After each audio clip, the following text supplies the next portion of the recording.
ಸಮಾಜಮುಖಿ ಮನುಷ್ಯ. ಸಮಾಜದಲ್ಲೇ ಇದ್ದರು ಯಾವಾಗ್ಲೂ. ಬೇರೆಯವ್ರ ಕಷ್ಟ, ನಷ್ಟ ಅದನ್ನೆಲ್ಲ ಕೇಳ್ತಿದ್ದರು. ಅದಕ್ಕಾಗಿಯೇ ನಾನು ಆ ಲೆವೆಲ್‌ಗೆ ಆ ಜನ ಇದ್ದಿದ್ದು ನಾನು ಕಂಡೆ ಅವತ್ತು. ಆದರೆ ಒಬ್ಬ ಫ್ಯಾಮಿಲಿ ಮ್ಯಾನ್ ಆಗಿ ಯಾವ ರೀತಿ ಎಲ್ಲರಿಗೂ ಪ್ರೆಸೆಂಟ್ ಆಗಿರ್ತಿದ್ರು, ನಿಮ್ನೆಲ್ಲ ಎಷ್ಟು ಕೇಳ್ಕೊಂತಿದ್ರು, ನಿಮ್ನ ಎಷ್ಟು ಮಾತಾಡ್ಸ್ತಿದ್ರು, ಇಡೀ ಫ್ಯಾಮಿಲಿ ಮ್ಯಾನ್ ಆಗಿ ಕಂಪ್ಲೀಟ್ ಮ್ಯಾನ್ ಓವರಾಲ್. ಸರ್, 2 ತರ ವ್ಯಕ್ತಿಗಳಿರ್ತಾರೆ. ಹ. ಎಸ್ಪೆಷಲಿ ಪಬ್ಲಿಕ್ ಲೈಫಲ್ಲಿ. ಇವಾಗ ನಾನು ಒಬ್ಬ ನಟ, ಸುಮಾರು ಪೊಲಿಟಿಷಿಯನ್ಸ್ ಇರ್ತಾರೆ. ಇಲ್ಲ ಈ ಥರ ಪಬ್ಲಿಕ್ ಲೈಫಲ್ಲಿ ಇರುವಂಥ ಯಾವುದೇ ನಿಮ್ಮ ಪ್ರೊಫೆಷನ್ ಕೂಡ ಆಗಿರ್ಬೋದು. ಇವಾಗ ನೀವು ಕೂಡ ಪಬ್ಲಿಕ್ ಲೈಫಲ್ಲಿ ಇರುವಂಥ ವ್ಯಕ್ತಿ. ಸೊ ನಿಮಗೂ ಗೊತ್ತಿರೋದು, ಪಬ್ಲಿಕ್ ಲೈಫಲ್ಲಿ ಒಬ್ಬ ವ್ಯಕ್ತಿ ಇದ್ದಾಗ 2 ಥರ ಲೈಫ್ ಇರೋದು. ಒಂದು ಪ್ಯೂರಲ್ಲಿ ಪಬ್ಲಿಕಲ್ಲಿ ಇರ್ತಾರೆ, ಪರ್ಸ್ನಲ್ ಲೈಫ್ಗೆ ಬೆಲೆ ಕೊಡೋದಕ್ಕೆ ಸಾಧ್ಯನೇ ಇಲ್ಲ, ಎಸ್ಪೆಷಲಿ ಫ್ಯಾಮಿಲಿಗೆ. ಇಲ್ಲಾಂದರೆ ಕೆಲವ್ರು ಇರ್ತಾರೆ ಇಂಟ್ರೋವರ್ಟ್ಸ್ ಆಗಿ, ಅವ್ರ ಫ್ಯಾಮಿಲಿ ಆಯಿತು, ಅವರಾಯಿತು, ಅವ್ರ ಕಾಂಪೌಂಡ್ ಆಯಿತು ಅಂತ ಮನೆ ಬಾಗಿಲು ಹಾಕೊಂಡು ಅಷ್ಟಕ್ಕೆ ಸೀಮಿತವಾಗಿರ್ತಾರೆ. ಸೊ ನಾನು ನೋಡಿದಂಥ ಕೆಲವು ವ್ಯಕ್ತಿಗಳಲ್ಲಿ, ಅಥವಾ ಇವರೊಬ್ಬರೇ ವ್ಯಕ್ತಿ ಅಂತ ಹೇಳ್ಬೋದು, ಎರಡನ್ನೂ ಈಕ್ವಲಿ ಬ್ಯಾಲೆನ್ಸ್ ಮಾಡ್ತಿದ್ದಂಥ ವ್ಯಕ್ತಿ ಅಂತ ಹೇಳ್ಬೇಕಾಗತ್ತೆ. ಪಬ್ಲಿಕ್ ಲೈಫ್ ಹೋದ್ರೂ ಮನೆ ಬಗ್ಗೆ ಒಂದು ಕಾಳಜಿ, ಒಂದು ಗಮನ ಇರೋದು. ಮನೇಲಿ ಕೂತಿದ್ರು ಪಬ್ಲಿಕ್ ಲೈಫ್ ಬಗ್ಗೆ ಒಂದು ಕಾಳಜಿ, ಒಂದು ಗಮನ ಇರೋದು. ಎಕ್ಸಾಂಪಲ್ ಹೆಂಗೆ ಅಂದರೆ, ಎಲ್ಲೋ ಹೋಗಿದ್ದಾರೆ ಆಚೆ ಅಂತ ಅನ್ಕೊಳ್ಳೋಣ, ಅಲ್ಲಿಂದನೂ ಕೂಡ ಫೋನ್ ಮಾಡಿ ಏನು ಮಾಡ್ತಿದ್ದೀರಾ, ಊಟ ಆಯಿತಾ, ಇಷ್ಟೊತ್ತಿಗೆ ಬರ್ತೀನಿ ಅನ್ನೋ ಒಂದು ಅಪ್ಡೇಟ್ ಸಿಗೋದು.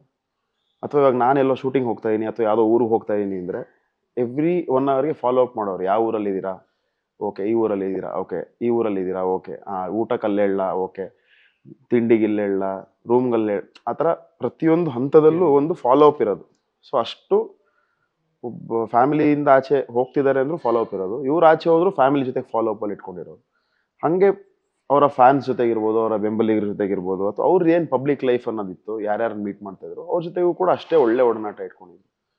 IAS ಆಫೀಸರ್ಸ್ಗಳಿರ್ಬೋದು, ಪೊಲಿಟಿಷಿಯನ್ಸ್ ಇರ್ಬೋದು, ಪೊಲೀಸ್ ಆಫೀಸರ್ಸ್ ಇರ್ಬೋದು, ಸಬ್ ರಿಜಿಸ್ಟ್ರರ್ಸ್ ಇರ್ಬೋದು, ತಹಸೀಲ್ದಾರ್ಸ್ ಇರ್ಬೋದು, ಅಸಿಸ್ಟೆಂಟ್ ಕಮಿಷನರ್ಸ್ ಇರ್ಬೋದು. ಇಡೀ ಕರ್ನಾಟಕದಲ್ಲಿ ಯಾರ ಹತ್ರ ಹೋದ್ರೂ ಕೆ ಶಿವರಾಮ್ ಸಾಹೇಬ್ರು ಅಂದ ತಕ್ಷಣ ಒಂದು ಮಾತು ಒಳ ಕರೆಯೋರು.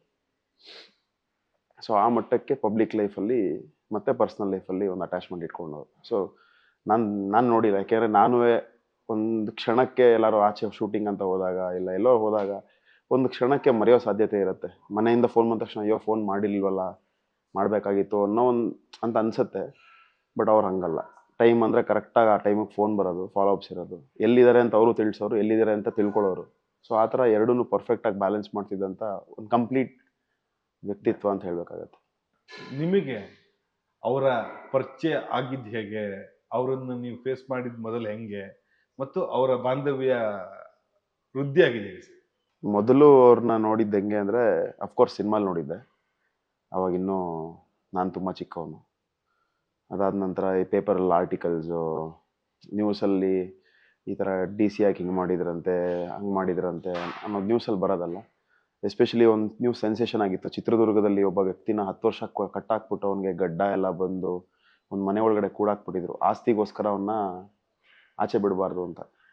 ಸೊ ಇವರು ಅಲ್ಲಿ DC ಆಗಿದ್ದಾಗ ಹೋಗಿ ಆ ಮನೆಯಿಂದ ಬಿಡಿಸಿ ಅವನ್ನ, ಅದೊಂದು ಸೆನ್ಸೇಷನಲ್ ನ್ಯೂಸ್ ಆಗಿತ್ತು. ಅಂದರೆ ನಾನು ಅವಾಗ ಸ್ವಲ್ಪ ದೊಡ್ಡವನಾಗಿದ್ದೆ. ಸೊ ಆ ಥರದ ನ್ಯೂಸ್ಗಳೆಲ್ಲ ನೋಡಿದ್ದೆ. ಬಟ್ ಯಾವತ್ತಿಗೂ ಅವ್ರ ಫ್ಯಾಮಿಲಿ ಸದಸ್ಯನಾಗ್ತೀನಿ ಅಂತ ಅಂದ್ಕೊಂಡಿರಲಿಲ್ಲ. ನಂತರ ಜಾಲಿಡೇಸ್ ಸಿನಿಮಾ ನಂದು ಮುಗಿದು ಮೌಂಟ್ ಕಾರ್ಮಲ್ ಕಾಲೇಜ್ನಲ್ಲಿ ಒಂದು ಪ್ರಮೋಷನ್ಸ್ಗೆ ಹೋಗಿದ್ದೆ. ಅಲ್ಲಿ ನನ್ನ ಪತ್ನಿ ಇಂಚರ ಅವ್ರನ್ನ ನಾನು ನೋಡಿದ್ದು.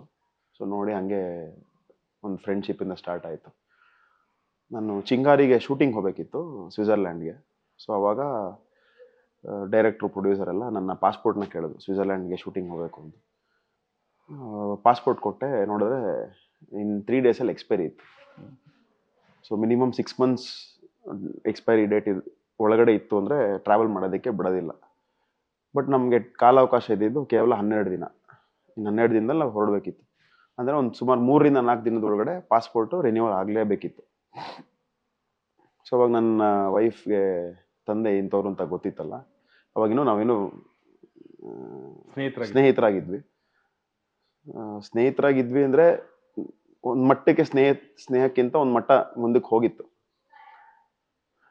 ಅವಾಗ ವೈಫ್ನ, ಅಂದರೆ ಅವಾಗ ನನ್ನ ವೈಫ್ನ ರಿಕ್ವೆಸ್ಟ್ ಮಾಡಿಕೊಂಡು, ಈ ಥರ ಪಾಸ್ಪೋರ್ಟ್ ಎಕ್ಸ್ಪೈರಿ ಆಗ್ಬಿಟ್ಟಿದೆ, ಒಂಚೂರು ನಿಮ್ಮ ತಂದೆ IAS ಆಫೀಸರ್ ಅಲ್ವಾ, ಒಂದು ಸ್ವಲ್ಪ ಹೇಳಿದ್ರೆ ಬೇಗ ಆಗುತ್ತೆ, ಕಳಿಸ್ಕೊಟ್ಟಿದ್ರು. ಸೊ ಅವಾಗ ಫಸ್ಟ್ ಟೈಮು ಅವರ ಕ್ಯಾಬಿನ್ಗೆ ಹೋಗಿ, ಇಲ್ಲಿ MS ಬಿಲ್ಡಿಂಗ್ ಇದೆಯಲ್ಲ, ಅಲ್ಲಿ ಹೋಗಿ ಅವ್ರ ಕ್ಯಾಬಿನಲ್ಲಿ ಫಸ್ಟ್ ಟೈಮ್ ಭೇಟಿಯಾಗಿ ನನ್ನ ಅಪ್ಲಿಕೇಶನ್ನ ಕೊಟ್ಟು ಮೀಟ್ ಮಾಡಿ ಬಂದಿದ್ದೆ. ನ್ಯೂಸ್ ಫಸ್ಟ್ ನಿರ್ಭೀತಿಯಿಂದ ನಿಮ್ಮ ಪರವಾಗಿ.